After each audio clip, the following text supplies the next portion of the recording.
Pak RT, dalam pembahasan alur prediksi alias spoiler Kang Fuckboy episode ke-70. Seperti biasa kita review dulu episode sebelumnya, di mana peperangan antara sekte racun melawan gerbang 10.000 kalajengking akhirnya resmi dimulai. Sementara Shou-Shan melawan si Biam, Xiaoyan harus mengatasi ahli-ahli doa, mulai dari para tetua sekte racun yang berkhianat, sampai dengan kepala gerbang kalajengking Sisan.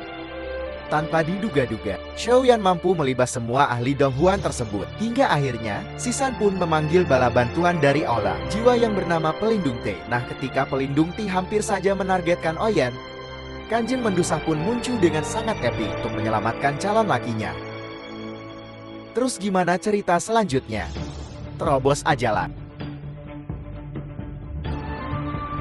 Semua mata di pegunungan Kalajengking Langit terbelalak sekaligus, terpana melihat kemunculan dari sesosok kecantikan menawan, Ratu Medusa. Tidak terkecuali juga anggota sekte racun yang baru tahu jika tamu VIP yang diundang, Xiaoyan, itu adalah seorang dozong dengan kecantikan luar biasa. Meskipun Medusa masih menggunakan kulit binatang misterius, arah menyihir yang dipancarkan dari tulangnya masih menyebabkan semua orang terpesona.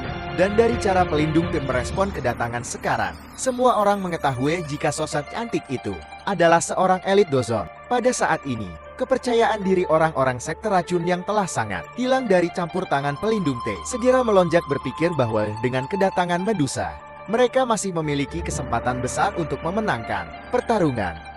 Mata Pelindung T gelap dan dingin saat menyapu tubuh Medusa. Meskipun dia merasa sedikit kelepek-kelepek dengan penampilan menawan sang Ratu Ular, itu tunjukkan, tapi dia mampu merasakan jika dosong cantik yang entah datang dari mana ini berniat mendukung pihak lainnya. Benar saja sedetik kemudian, Medusa melirik Xiaoyan sambil mengatakan kalau dia akan mengatasi Pelindung T, sehingga Xiaoyan bisa fokus menghadapi Sisan. Bahkan saking bucinnya, Medusa berjanji kalau dia tidak akan membiarkan Pelindung tak kabur, karena dia tahu pasti jika sosok inilah yang menjadi tujuan utama akan ngajakin dia jalan-jalan. Xiaoyan tersenyum dan mengangguk mendengar perkataan Medusa. Sebelum akhirnya menjauh dari lokasi baku hantam Medusa dan Pelindung T, sosok hitam pelindung Aula Jiwa itu tampak kesal melihat Medusa, menganggapnya enteng. Baru kemudian terkejut saat mendengar jika sosok kecantikan di hadapannya ini berkata pernah bertemu dengan oknum Aula Jiwa lainnya. Tanpa mempedulikan ekspresi kaget Pelindung T, Doki Agung dalam tubuh Medusa bersirkulasi seperti aliran gunung, membuat ekspresi Pelindung T menjadi semakin gelap ketika jarinya bergerak dan melesatkan sebuah rantai jiwa ke arah Medusa. Wajah Medusa tidak berubah sama sekali melihat rantai jiwa yang terbang ke arahnya, kemudian menarik pedang 7 warnanya dan menghempaskan rantai besar itu terbang dengan sangat mudah. Melihat dua elit dozong lainnya tampak memasuki pertempuran panas yang berapi-api, orang-orang yang ada di sekitarnya buru-buru mundur daripada terkena dampak dari ledakan kekuatan yang dihasilkan oleh Pelindung dan Medusa. Sementara itu, si Bian yang sebelumnya udah sombong, setelah Pelindung muncul menjadi cukup kesal. Tidak menyangka jika sang gadis beracun juga mendapatkan dukungan dari seorang elit dozong. Hal ini juga membuatnya berpikir untuk segera menyelesaikan pertarungan dengan Shou-Shan. Karena semakin lama dia tertahan oleh pemimpin sekte racun tersebut, maka semakin banyak juga ahli kalajengking yang dihabisi. Ketika itulah, si Bian menunjukkan sebuah tato kalajengking besar berwarna di dadanya, di mana tato tersebut tidak lain adalah keterampilan darah yang didapatkan si Bian setelah membunuh seekor kaisar kalajengking iblis darah. Ketika menerobos ranah dozong secara bertahap, si Bian telah berubah menjadi manusia kalajengking. Seluruh tubuhnya berlumuran darah dan aura kekerasan yang brutal melonjak keluar dari seluruh tubuhnya. Desiman tajam terdengar dari mulutnya jika pemimpin besar gerbang 10.000 kalajengking itu mengeluarkan penjepit besar berwarna merah darah yang segera diayunkan ke arah Shou-Shan. Aura luar biasa yang dipancarkan oleh si Bian membuat Xiaoyan sedikit cukup khawatir, karena dengan persepsi spiritualnya yang tajam, dia mampu menangkap jika sekarang Bian telah mencapai puncak bintang 5 dozong, di mana pada tingkatan itu kekuatannya sedikit lebih unggul daripada Shou-Shan. Sayangnya saat Xiaoyan berencana membantu Shou-Shan, Sisan yang sebelumnya lagi ngaso di pinggiran gunung muncul di hadapannya, mencegah Xiaoyan menginstruksi pertarungan di antara pemimpin besarnya dengan sang gadis racun langit. Dan benar saja tebakan Xiaoyan, setelah mengaktifkan keterampilan darah, Xiaoyan sama sekali tidak mampu menyentuh tubuh si Bian. Bahkan kuku-kukunya patah ketika melakukan serangan. Hal ini tentunya membuat Xiaoyan agak khawatir melihat teman lamanya berada dalam posisi yang kurang diuntungkan seperti ini. Namun di saat yang sama, Oishan mengusapkan jarinya yang berlumuran darah ke dahi dan menciptakan sebuah segal aneh di sana. Tepat setelah segal itu muncul, matanya yang semula ungu cerah seketika berubah di mana mata kirinya berubah menjadi ungu gelap dan mata kanannya berubah menjadi abu-abu. Hal yang membuat si Bian, bahkan juga Xiaoyan terkejut terherman-herman adalah pernyataan Xiaoishan bahwa segal itu merupakan tanda aktivasi teknik dunia, penjara racun langit, yang juga mengartikan bahwa Xiaoishan akan melepaskan tubuh racunnya untuk pertama kalinya. Seketika, sebuah sangkar kabut berwarna ungu keabu-abuan membentang di langit di mana si Bian mampu merasakan jika sangkar ini mengandung racun yang sangat mematikan. Mata si Bian yang gelap dan dingin menyapu kabut ungu keabu-abuan yang menyebar di sekelilingnya. Sebelum menciptakan lapisan dokia menutupi tubuhnya untuk mengisolasi diri dari kabut abu-abu ungu itu. Meskipun energi itu amatlah menakutkan, si Bian juga tahu jika menggunakan tubuh racun akan membuat ledakan racun Xiaoishan menjadi lebih cepat. Karena itulah, dia juga tidak akan menahan diri dan bersedia menemani gadis itu bertarung hingga titik darah penghabisan. Xiaoyan merasa cukup khawatir karena saat ini ruangan tempat dokter peri kecil bertarung telah tertutup sepenuhnya. Dan Xiaoyan sama sekali tidak bisa melihat situasi pertempuran di dalamnya, bahkan menggunakan persepsi spiritualnya yang kuat. Meskipun begitu, saya berusaha percaya karena dia tahu jika teman lamanya itu tidak akan melakukan sesuatu yang gegabah. Karena sekarang dia hanya bisa menunggu. Xiaoyan pun mengalihkan perhatiannya kepada sisa yang pada pertempuran kali ini akan menjadi lawannya.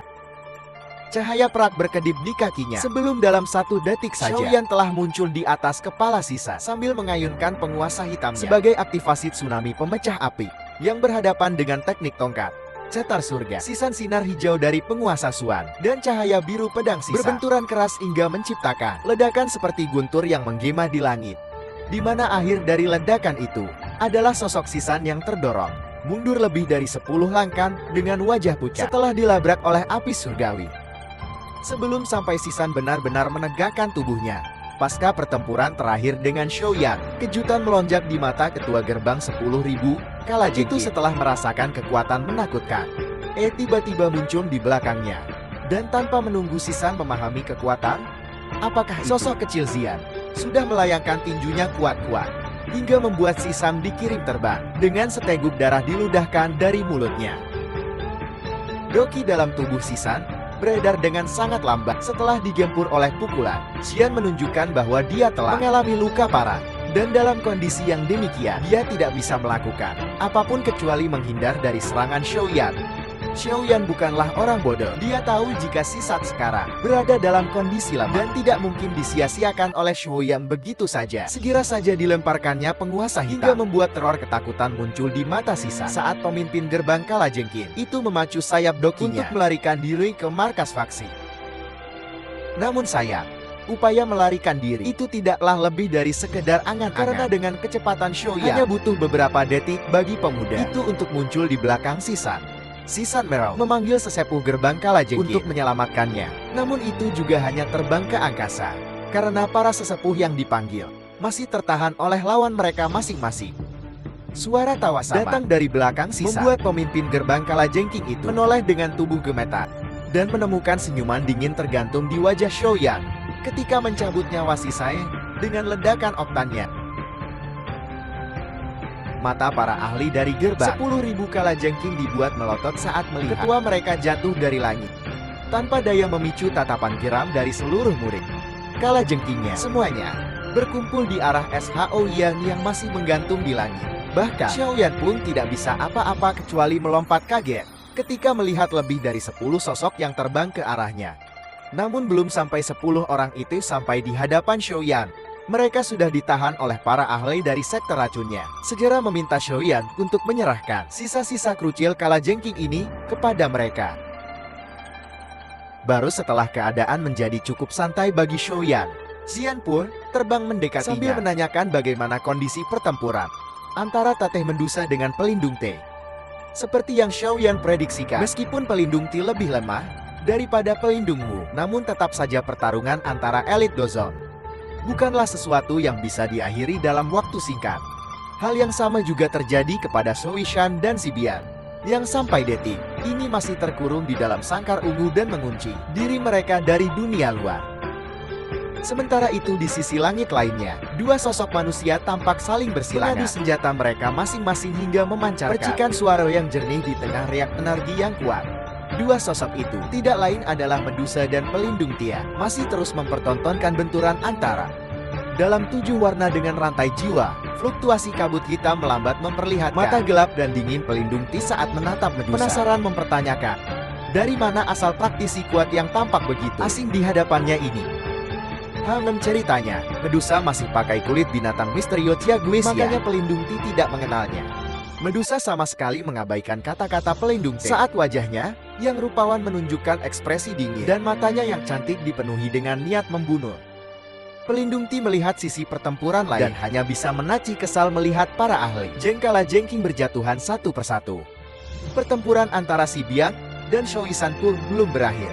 Dan apabila si gadis racun menang, maka jelas dia tidak akan mampu menghadapi pemimpin sekte racun itu jika bekerja sama dengan Medusa. Karena itulah dia mau tidak mau menunda pertarungan lebih lama dan berniat untuk tubuh spiritual untuk meningkatkan kekuatannya. Di luar medan pertempuran, Shuyan yang sempat linglung segera berteriak meminta Medusa menghentikan Pelindung Tia karena dia khawatir kejadian Pelindung Wu setelah menelan Yun San akan terulang. Medusa langsung bergegas maju saat teriakan Shuyan dengan mengulurkan pedang 7 warnanya dan dengan keras menghantam sekelompok kabut hitam di depan Pelindung Tia. Tepat saat itulah ekspresi Pelindung Tia berubah drastis melihat begitu banyak tubuh spiritual keluar dari kabut, di mana hal itu menandakan bahwa Medusa telah menghancurkan tas jiwa miliknya. Kejadian itu membuat niat membunuh dalam hati Pelindung Tia menjadi lebih padat saat dia memikirkan tentang hukuman yang akan dia terima jika gagal dalam misinya. Karena itulah, tanpa pikir panjang, dia merasa ke arah Medusa dengan rantai jiwanya. Sang ratu mengayunkan pedangnya yang syarat dengan cahaya. Namun telah menelan beberapa jiwa spiritual sebelumnya. Harus diakui, jika Pelindung Tia mendapatkan beberapa kekuatan tambahan sehingga mampu membuat Medusa dalam keadaan terpojok. Sebenarnya Xian ingin ikut terjun dalam pertempuran untuk membantu tetehnya. Namun Shuyan melarangnya, malah meminta Xian untuk melindunginya selama beberapa waktu. Karena ada yang ingin Shuyan lakukan. Nah, awalnya Xian percaya dengan rencana apapun yang Shuyan buat. Namun Xian tidak mampu menahan kekhawatirannya setelah melihat beberapa wajah pemuda di hadapannya menjadi semakin pucat. Meskipun begitu, Loli Games itu tetap tidak berani membuka mulut dan menyela kegiatan Shuyan. Sampai beberapa waktu kembali berlalu dan segel tangan Shuyan tiba-tiba menjadi kacau. Apa yang ingin dilakukan Shuyan tidak lain adalah merapal teknik segel pembalik laut untuk pertama kalinya. Namun sebagaimana teknik segel dewa disebut sebagai teknik tingkat tinggi, bahkan membuat Shuyan sudah menembus ranah dohua tetap kesulitan untuk melakukannya. Ekspresi Shuyan akhirnya saat merasakan kekacauan di dalam tubuhnya tidak kunjung reda. Karena jika hal ini terus berlanjut, maka tidak salah lagi upayanya menggunakan segel dewa tingkat 2. Ini akan berujung pada kegagalan. Shuyan menghirup udara dalam berusaha menekan kecemasan di dalam hatinya dan segera bertahap mengembalikan fokus untuk mengatur doke yang meledak-ledak di dalam tubuhnya. Baru setelah pikirannya tenang, Shuyan benar-benar mampu mengendalikan doke dalam rasakan jika aliran energi yang semula kacau balau mulai berada di jalan yang benar. Ketika itulah, segel tangan Shuyan mengeras dan matanya yang semula tertutup rapat tiba-tiba terbuka saat sekelompok cahaya hijau giat cerah meletus dari tangannya. Cahaya giat itu mengandung energi yang luar biasa besar hingga secara alami menarik perhatian semua ahli yang sebelumnya masih pada kusyuk baku hantam tanpa mempedulikan pandangan orang lain. Shuyan menggemakan nama Medusa sebelum meminta istri pertamanya itu untuk minggir dan melepaskan segel pembalik laut ke arah Pelindung Tia. Pelindung Tia terkejut bukan kepalang melihat cahaya terang yang ditembakkan oleh Shuyan dan baru menyadari jika seorang duhua layaknya Shuyan mampu melepaskan teknik du tingkat tinggi seperti ini. Pelindung Tia dengan seksama mengerutkan kening saat melihat gumpalan cahaya itu mendekat ke arahnya dan semakin terkejut lagi saat mengenali jika teknik itu tidak lain adalah keterampilan dewa. Sementara itu, Shuyan jadi ketar-ketir melihat Pelindung mengenali segel dewa dan dia teringat akan perkataan Sur yang memintanya untuk menjaga kerahasiaan teknik itu dari siapapun. Karena itulah niat membunuh semakin kental di dalam berpikir jika apapun yang dia terjadi, tidak boleh membiarkan orang ini pergi. Pelindung Tia tidak lagi berani untuk bermain-main. Sebelumnya dia telah diperingatkan secara pribadi oleh jiwa untuk berhati-hati dengan segel dewa. Dia tidak menyangka sama sekali jika dia akan melihat bahaya itu dari seorang bocil doang. Segera saja pelindung T membentuk gumpalan energi hitam yang pada akhirnya menciptakan benturan dari dua energi yang menakutkan yang saling memakan satu sama lain. Korosi kedua energi berlanjut selama beberapa menit hingga akhirnya meledak dengan suara luar biasa keras hingga menyebabkan beberapa pegunungan langsung pecah. Medusa segera menarik Xian dan Xiaoyan menjauh dari ledakan. Sementara pelindung Tia berada sangat dekat dengan sumber ledakan, tidak bisa melakukan apa-apa kecuali terlempar dengan kejam sambil mengeluarkan batu kering yang hebat. Pelindung Ti sekarang sangat penasaran dengan latar belakang Xiaoyan sampai bisa mempraktikkan teknik tingkat tertinggi seperti ini. Pikirannya mulai berlabuh pada sebuah klan yang dirumorkan menjadi pemilik dari teknik segel dewa dan bertanya-tanya, apakah sebenarnya Beguang ini merupakan anggota klan kuno tersebut? Pikiran itu secara otomatis membuat pelindung Ti diliputi ketakutan dan berpikir untuk melarikan diri dari sana. Sebelum sosok Medusa kembali muncul sambil mengayunkan pedang 7 warnanya. Kepanikan muncul di hati pelindung T saat dia merasakan energinya telah berkurang drastis setelah menggunakan bola hitam untuk memblokir segel pembalik gunung sebelumnya. Lengannya gemetar dan beberapa rantai besar ditembakkan secara eksplosif ke arah Medusa. Medusa hanya memandang pelindung T dengan ekspresi sebelum meletuskan energi 7 warna dari tubuhnya dan menciptakan sebuah ular sanca 7 warna dengan panjang mencapai beberapa ratus feet. Penampilan ular itu persis seperti Xiao Chai di masa lalu, namun dengan ukuran dan aura kepuasan yang jauh lebih besar. Dengan satu ayunan jari halus Medusa, Piton penelan surga yang sebelumnya diam itu mendesis sebelum melesat dengan kecepatan tinggi dan kepuasan yang luar biasa, seolah telah mengunci pelindung Ti sebagai mangsanya.